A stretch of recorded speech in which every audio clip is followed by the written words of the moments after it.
پاکستان اور پاکستان سے باہر بسنے والے تمام چھوٹے بڑوں کو، دوست احباب کو السلام علیکم۔ جناب سپریم کورٹ کے چیف جسٹس عمر عطا بندیال نے اپنی ملازمت کے آخری دن بڑا کھڑا کر ہی دیا۔ توقع نہیں تھی اس قسم کے فیصلے کی، لیکن آج انہوں نے فیصلہ سنا دیا۔ Chairman P T I Imran Khan کی ایک درخواست تھی، انہوں نے نیب قوانین میں جو ترامیم کی گئی تھیں گزشتہ سال ان کے خلاف درخواست دی تھی کہ انہیں واپس کیا جائے، کیونکہ یہ محض چند شخصیات کو سامنے رکھ کے ان کے مفاد کو مد نظر رکھتے ہوئے یہ ترامیم کی گئی تھیں۔ اس فیصلے میں منصور علی شاہ صاحب نے اپنا کوئی اختلافی نوٹ لکھا ہے، لیکن فیصلہ 2-1 سے ہوا۔ اب اس میں 10 ترامیم کی گئی تھیں، اس میں سے 9 ترامیم کو کالعدم قرار دے دیا گیا ہے۔ عدالتی فیصلے میں کہا گیا ہے کہ نیب ترامیم کے خلاف درخواست قابل سماعت قرار دی جاتی ہے۔ 500 ملین کی حد تک کے ریفرنس نیب دائرہ کار سے خارج قرار دینے کی شک کالعدم قرار دی جاتی ہے، تاہم سروس آف پاکستان کے خلاف ریفرنس فائل کرنے کی شکیں برقرار رکھی جاتی ہیں۔ عدالت نے اپنے فیصلے میں کہا کہ عوامی عہدوں پر بیٹھے تمام افراد کے مقدمات بحال کیے جاتے ہیں۔ عوامی عہدوں کے ریفرنس ختم ہونے سے متعلق نیب ترامیم کالعدم قرار دی جاتی ہیں۔ تو اس طرح اس کے ترامیم کے سیکشن 10 اور سیکشن 14 کی پہلی ترمیم بھی کالعدم قرار دی گئی۔ عدالت نے عملاً 50 کروڑ کی حد سے کم والے تمام کیسز جو ختم کیے گئے تھے وہ بحال کر دیے اور کہا کہ تمام ختم شدہ انکوائریز کیسز بحال کیے جاتے ہیں اور وہ سماعت کے لیے یا تفتیش کے لیے دوبارہ مقرر کیے جائیں۔ آپ کو یاد ہوگا کہ انہی کیسوں میں سابق وزیر خزانہ اسحاق ڈار صاحب کا بھی ایک کیس تھا۔ صرف ایک کیس کا میں ذکر کرتا ہوں کہ ان کے 50 کروڑ روپے تھے ان کے ایک ذاتی اکاؤنٹ میں، وہ بھی منجمد کیے گئے تھے، لیکن جب وہ وزیر خزانہ کے طور پہ واپس آئے گزشتہ سال پی ڈی ایم حکومت میں ذمہ داریاں نبھانے کے لیے، تو پھر نیب نے وہ تمام، چونکہ ترمیم بھی ہو چکی تھی تو وہ اکاؤنٹ پھر انفریز ہو گیا تھا، یعنی وہ جو منجمد 50 کروڑ روپے تھے وہ جاری کر دیے گئے، یعنی اکاؤنٹ کھول دیا گیا تھا۔ اب معلوم نہیں کہ وہ 50 کروڑ روپے ابھی بھی اس اکاؤنٹ میں پڑے ہوئے ہیں یا پھر موقع پاتے ہی وہ اسحاق ڈار صاحب نے وہ 50 کروڑ ڈالرز کی صورت میں ملک سے باہر روانہ کر دیے، یہ ہمیں معلوم نہیں ہے۔ لیکن بنیادی طور پہ ایک ایسا فیصلہ ہے جس نے ایک اور نیا پینڈورا باکس کھول دیا ہے، اس لیے کہ جو ترامیم پی ڈی ایم حکومت کے دوران کی گئی تھی، خیال کیا جا رہا تھا کہ اس کے ذریعے چاہے وہ سابق صدر زرداری ہیں، چاہے سابق وزیر اعظم نواز شریف ہیں، شہباز شریف ہیں، اور کچھ بیوروکریٹس بھی تھے جس میں احد چیمہ ہیں، فواد حسن فواد تھے، توقیر شاہ تھے، کہ ان کے خلاف اب کیسز ہسٹری کا حصہ بن گئے ہیں، ماضی کا حصہ بن گئے ہیں، اور اب یہ لوگ سکون سے اپنی زندگی گزار پائیں گے۔ لیکن کم از کم آج کے دن تک، جب تک اس فیصلے کا انٹر کورٹ ریویو نہیں ہوتا ہے، یہ تمام کیسز اب بحال سمجھے جائیں گے۔ اور اس کی زد میں کون کون آ رہا ہے، بڑی یہ ایک دلچسپ کہانی ہے کہ اس میں اومنی گروپ کے جو بڑے رہنما تھے، غنی مجید، انور مجید، اس میں آصف علی زرداری صاحب، فریال تالپور صاحبہ، 6 سابق وزیر اعظم ہیں جس میں یوسف رضا گیلانی اور شہباز شریف، نواز شریف وہ شامل ہیں۔ توشہ کا کیس یوسف رضا گیلانی کے خلاف تھا، اور آصف علی زرداری اور فریال تالپور سے جو کیسز متعلق تھے، آپ کو یہ آپ کی تازہ کروا دوں کہ جوائنٹ انٹروگیشن ٹیم تھی جس نے کوئی سال تک بڑی محنت سے کام کیا تھا۔ انہوں نے 32 ایسے کیسز بنائے تھے جو ان کا خیال تھا کہ کوئی 12 پاکستان کی ایجنسیاں تھیں، انہوں نے مل کے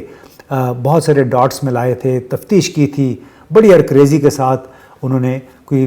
تقریباً 32 کیسز بنائے تھے، انہیں 32 ریفرنسز دائر ہو سکتے تھے، اور اس وقت جو اعلیٰ ترین افسران اس انکوائری میں شامل تھے انہوں نے کہا کہ ہم نے بڑا واٹر پروف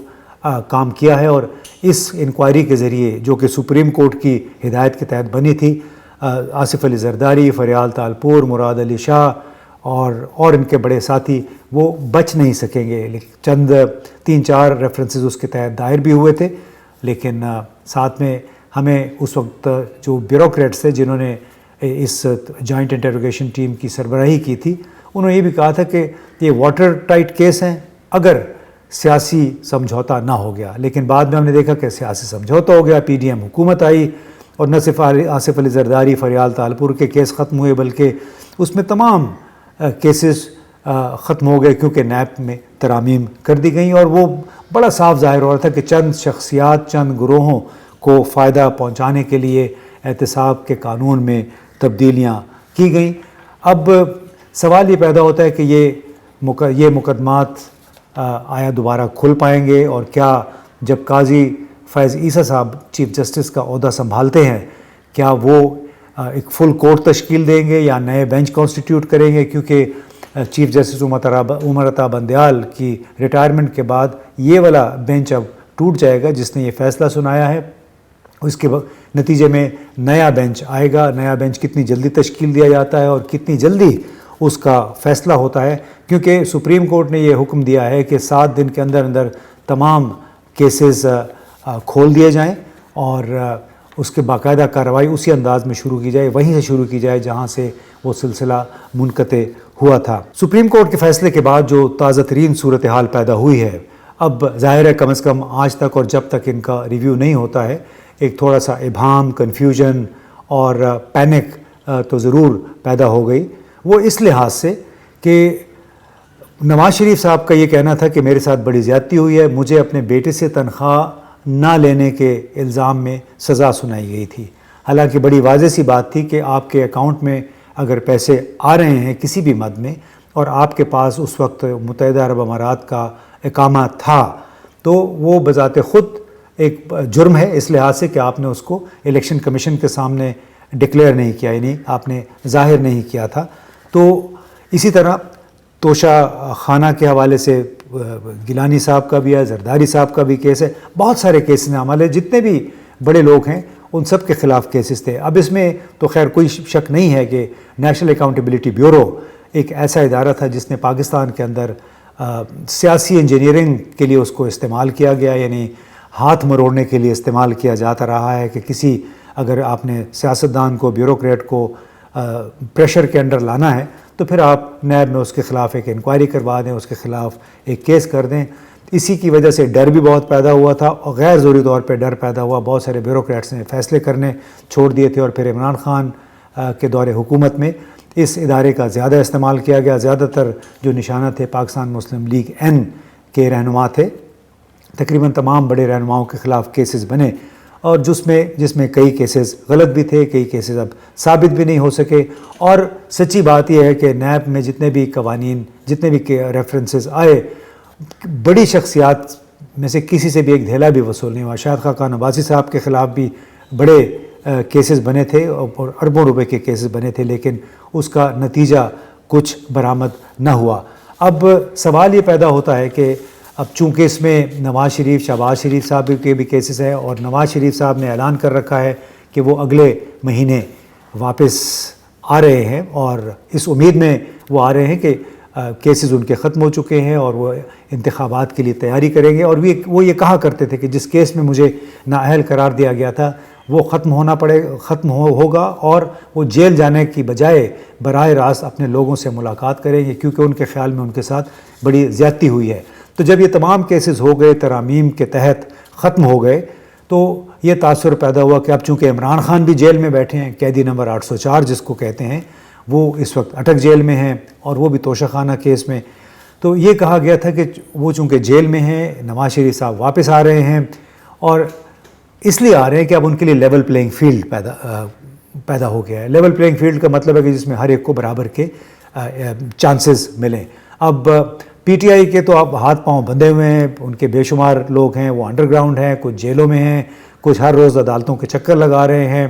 اور بشمول عمران خان کے، سابق وزیر اعظم کے، تو پی ٹی آئی کے تو ہاتھ پاؤں باندھ کے بے بس کر دیا گیا ہے۔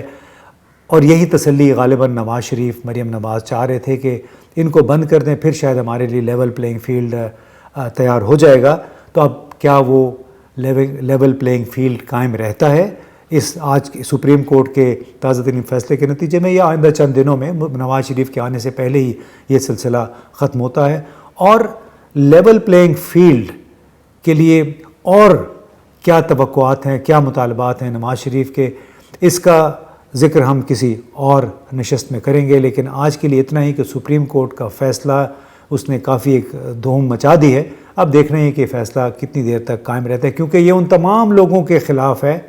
اس میں وہ تمام لوگ شامل ہیں جس کو ہم اس نظام کے سٹیک ہولڈرز کہتے ہیں، جنہوں نے اپنے اپنے طریقے سے اس نظام سے فائدہ اٹھایا ہوا ہے. اور وہ ببانگ دہل کہا کرتے تھے کہ ہاں جی اگر ہمیں آپ نے کرپٹ ثابت کرنا ہے تو آپ عدالتوں میں چلے جائیں، نیب میں کیس چلا لیں. لیکن ہم سب کو معلوم ہے کہ اگر نیب اور ہماری عدلیہ میں کوئی انٹیگریٹی ہوتی اس طرح جس طرح باہر کے ملکوں میں ہوتی ہے تو پھر بہت سارے کیسز ثابت بھی ہو جاتے. لیکن ایسے ہی ہماری عدلیہ کا 139 ملکوں میں سے 130واں نمبر نہیں ہے. اس کی بنیادی وجہ یہی ہے کہ یہاں پہ چونکہ ہمارے قوانین بہت پرانے ہیں اور تمام تر بار جو ہے وہ چلا جاتا ہے پروسیکیوشن پہ. اب نیب کے جو ترامیم تھے اس میں یہ بھی کہا گیا تھا کہ اگر آپ نے ثابت کرنا ہے تو آپ یہ پروسیکیوشن کو ثابت کرنا پڑے گا کہ کسی نے اپنے وسائل سے زیادہ پیسے کمائے ہوئے ہیں، اثاثے بنائے ہوئے ہیں. تو ہمارا قانونی فوجداری نظام اس انداز کا ہے کہ جس میں کوئی بھی طاقتور بااثر افراد، دولت مند لوگ سزا سے بچ جاتے ہیں. سزا ان کو ہوتی نہیں ہے، بڑے آرام سے کہتے ہیں جیسے آپ مکھن میں سے مکھی نکالتے ہیں، ایسے یہ لوگ بھی نکل آتے ہیں. ہوتا کچھ نہیں ہے. قانون کا نشانہ اگر بنتے ہیں تو عام لوگ بنتے ہیں.